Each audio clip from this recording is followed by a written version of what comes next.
그런 것이 어떻게 보면 공부를 해보면 이 세상은 사람만 사는 세상이 아니고 모든 동식물이 함께 사는 세상이기 때문에 이렇게 많은 것이다. 근데 사람 위주로 세상을 살려고 하지 말고 동식물도 함께 사는 쪽으로 우리가 살아가야 되겠다. 그걸 아마 은연중에 이 화엄경에서 이야기를 하고 있지 않는가 이런 생각이 듭니다. 요것이 이제 하나를 확대한 모습이 이겁니다. 지난번에 내가 그랬죠. 13번째 13층에 사바세계에 우리가 살고 있다. 이렇게 이제 전부 이제 영법 위에 벌어진 세계다. 그래서 이제 화엄경은 우리 세계를 마음 위에 건설된 세계다. 이렇게 보는 거죠. 오늘은 이제 지금 아까 이야기한 세 가지 질문을 하는데 지금 여기서 동쪽으로 10개의 불찰민주 세계를 지나서 세계가 있다. 거기에 각 보살이 있고 부처님 명호가 있다. 그래서 거기에 보면은 부처님 명호가 각 나라마다 다르고 따르는 보살도 10분의 수자 보살이 있다. 이 수자 보살은 뭐냐면 끝에 이 머리 숫자가 들어간다는 거예요. 각 방면에 뭔가를 잘한다는 것을 숫자로 표현을 한 거예요. 그래서 동방에는 문수보살이 있고 남방에는 각수보살이 있고 서방에는 재수보살, 그다음 보수보살, 동북방에는 공덕수보살. 나중에 이제 공자를 빼고 덕수보살이라고 합니다. 그 다음에 이제 동남방에는 목수, 정진수, 그 다음에 법수, 하방에는 치수, 상방에 현수보살까지. 이런 10분 보살이 이제 각 방면에 부처님 제자를 대표해서. 그래서 이제 화엄경에는 수자보살, 그 다음에 제가 이름을 붙였어요. 임자보살. 숲을 임자가 끝에 들어간다는 거죠. 그 다음에 이제 10회 부분에 가면은 당자보살이 나옵니다. 금강당 보살이래도. 그 다음에 장자보살은 이제 10지품에 가면 이제 금강장 보살이 부처님 대신해서 설법을 하죠. 거기는 또 이제 같이 온 보살이 전부 끝에 이 감술장자를 달고 있습니다. 그리고 해자보살도 있고. 이렇게 이제 이것이 또 각각 다른데 이것이 다 의미하는 바가 또 있어요. 그래서 이 열의 명호 보면은 그런 이제 부처님 명호가 각 세계마다 다 다르다는 것을 쭉 이야기를 하고 있습니다. 그러니까 화엄경은 우리가 알던 세계나 모르는 세계나 우리가 한국에 있으면 지금 다른 나라에서는 분명히 무슨 일이 동시에 벌어지고 있는데 우리가 보지는 못하지 않습니까? 그것을 다 이제 표현을 해주는 거라. 그래서 이제 전체 속에 내가 있고 내가 모여서 전체가 된다는 것을 은연중에 보여주는 거죠. 그리고 나서 부처님 이름을 쭉 설하고 나서 부처님 이마에서 이제 광명이 나옵니다. 근데 이제 광명이 처음에는 부처님 이마에서 제일 먼저 나오는데 나중에 이제 이 장면이 전개되고 하는 데 따라서 나오는 그 어떤 장소가 다 달라요. 그래서 여기 광명각품에서는 부처님이 두 발바닥에서 광명을 쭉 놓습니다. 이걸 이제 양종륜방광이라 하는데 우리 이 교재 책에 보면 뒤에 586쪽에 도표가 있어요. 이 화엄경은 상징적인 부분이 많이 있습니다. 근데 우리가 이제 경전을 공부하면서 이걸 처음부터 하나하나 보고 공부를 할 수 없지만 경문을 상영하고 독송을 하면서 여기는 또 발바닥에서 광명이 나오고 여기서 또 미간 백호상에서 나오는구나 이런 걸 이제 은연중에 볼 수 있는데 이걸 하나 정리해서 또 해놓은 게 이 586쪽의 도표입니다. 여기 보면 이 왼쪽에서부터 하나, 둘, 셋, 넷, 다섯, 여섯 번째 방광별 했죠. 방광이 다 이제 다르다. 근데 제일 먼저 정멸도량에서는 비로자나 부처님이 이 치관, 이빨 사이에서 광명이 나온다.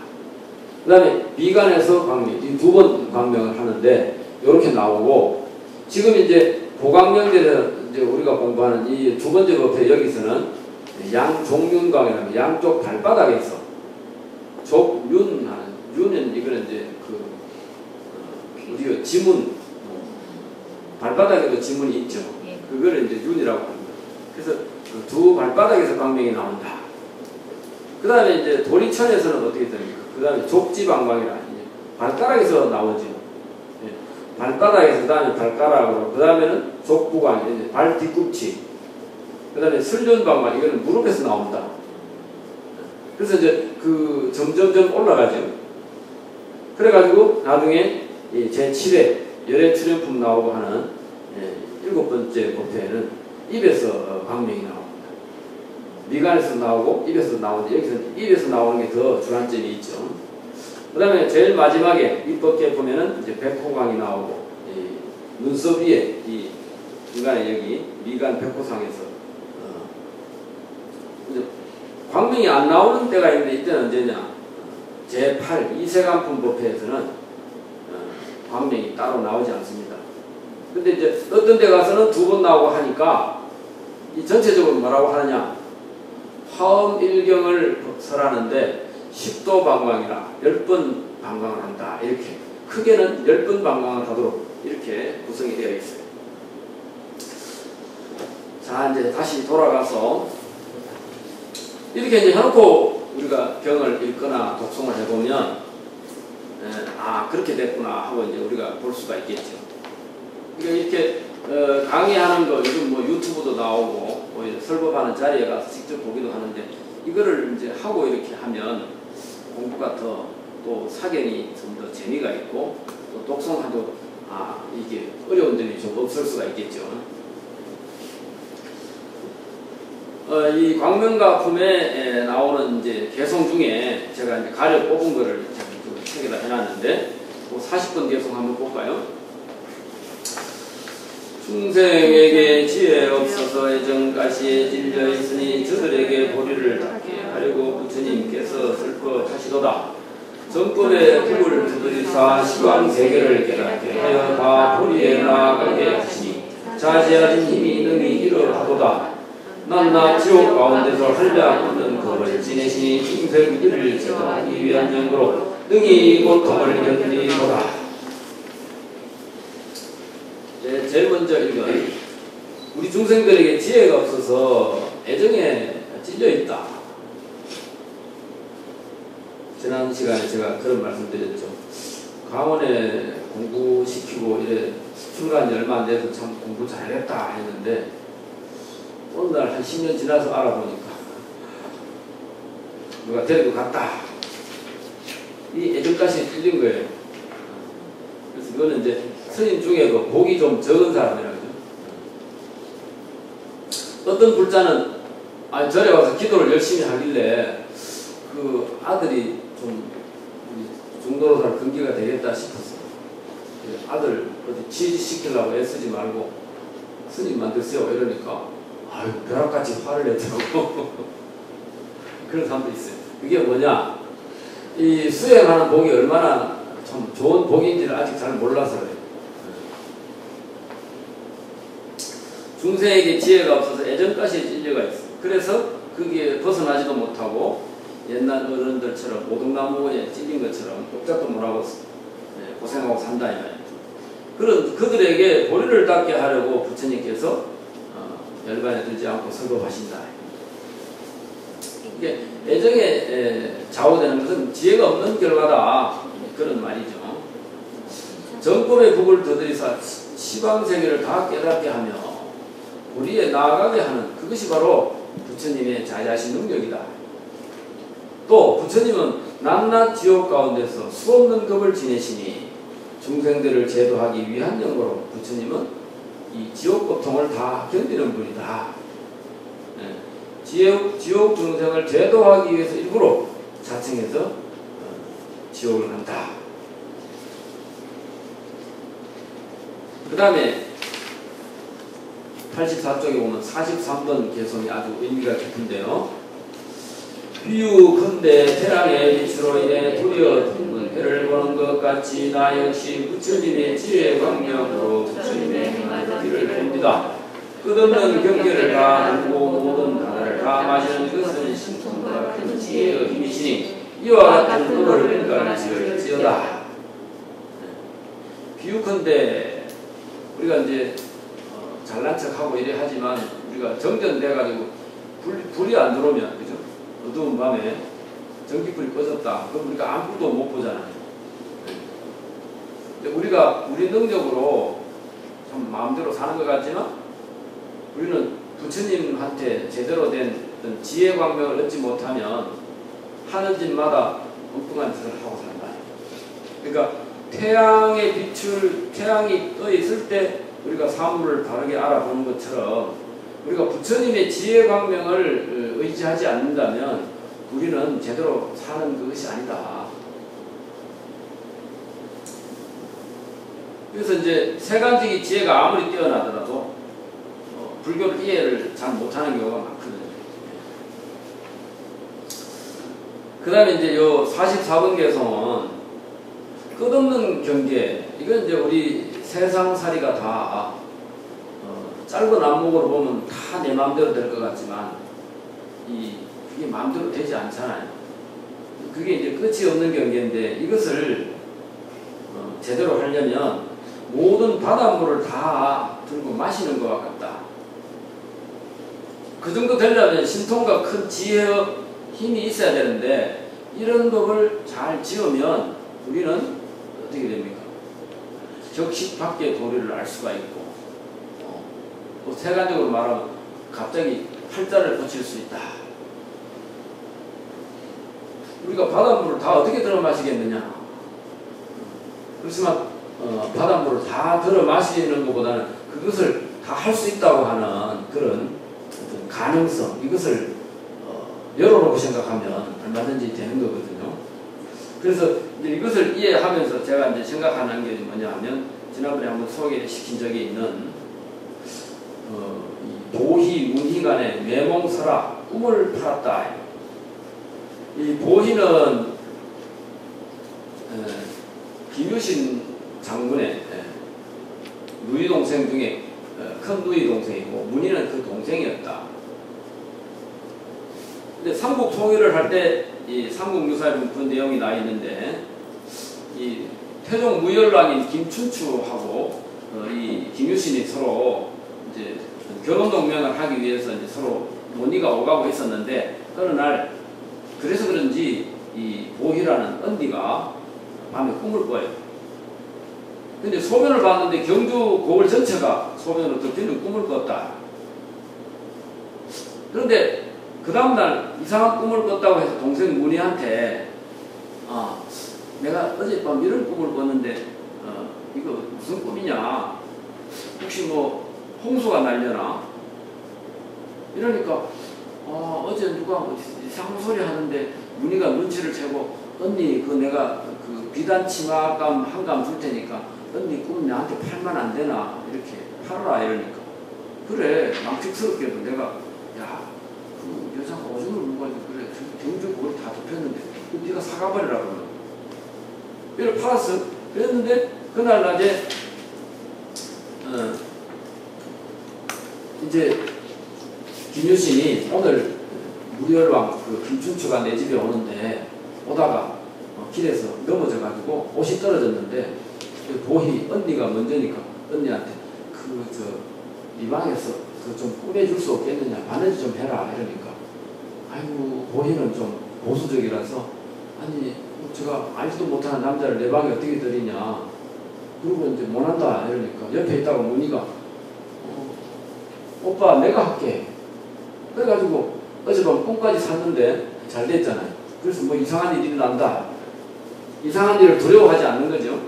그래가지고 결국은 이제 오빠가 권하는 거니까.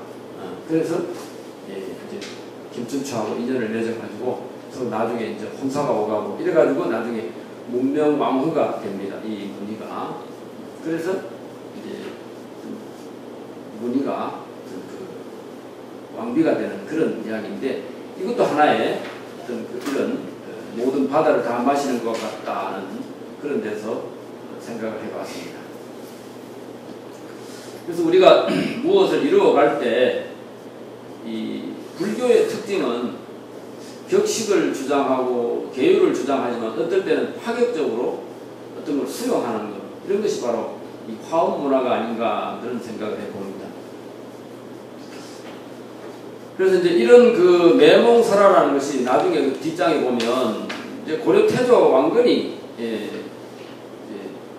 다시 고려를 세운 무렵에 신라의 이 매몽설화를 차용해가지고 그래서 다시 또 써먹은 그런 경우도 있는데 이것은 원본이 아니니까 나중에 한번 읽어보시도록 하고, 그 다음 마지막에 그 이제 광영박품에 나오는 마지막 부분입니다. 45번. 한 생각에 무량한 세월을 두루 살피니 오고 감도 없느니 이처럼 삼세의 일을 생각하면 온갖 방편은 뛰어넘어 열까지 힘 갖추고 승부를 하리라. 이게 이제 제법 어른 스님들이 많이 쓰는 개성입니다. 한 생각에 무량한 세월을 다 살핀다. 살펴보면 오고 감도 머금도 없어요. 이것을 잘 통달해 보면, 삼세의 일을 잘 살펴보면 초제방편성 심령이나 모든 방편을 뛰어넘어서 10가지 힘을 가진 부처님이 되리라. 10가지 힘은 바로 부처님의 심력을 뜻하거든요. 그래서 우리가 이제 공부를 열심히 하다 보면 어떤 계기에 아주 바로 성불할 수 있는 그런 계기가 오는 거죠. 그래서 이제 우리가 사는 이 화장 차례, 또 연화장 세계라고도 하는데 이게 뭐냐? 이제 이 화엄에서 이야기하는 이 세상은 바로 아까 우리가 십불찰 미진서에서 봤듯이 꽃으로 장엄하고 꽃 위에 건설된 이런 정신세계, 이걸 화엄세계다 한다. 그래서 우리가 첫 시간에 잠깐 내가 소개한 적이 있지만 신라의 10분 성인 중에 한 분인 사복, 원효대사 이런 분들이 이제 살아가면서 이제 역사를 어떻게 끌고 갔는지 이런 것도 우리가 공부하면서 같이 공부하면 좋겠다 싶어서 한번 소개를 해봤습니다.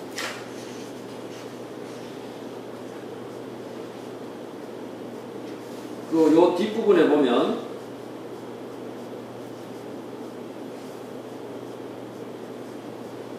이 드라마 선덕여왕에 보면은 신라가 삼국을 통일할 때 이 연화장 세계라든가 이 원효대사 활약하는 부분, 그 다음에 이제 불교가 어떻게 사회에 지도적인 역할을 해가지고 결국은 삼국 통일까지 이루어졌는지를 한 번씩 우리가 관심을 가지고 공부해볼 필요가 있지 않겠나 이런 생각을 해봅니다.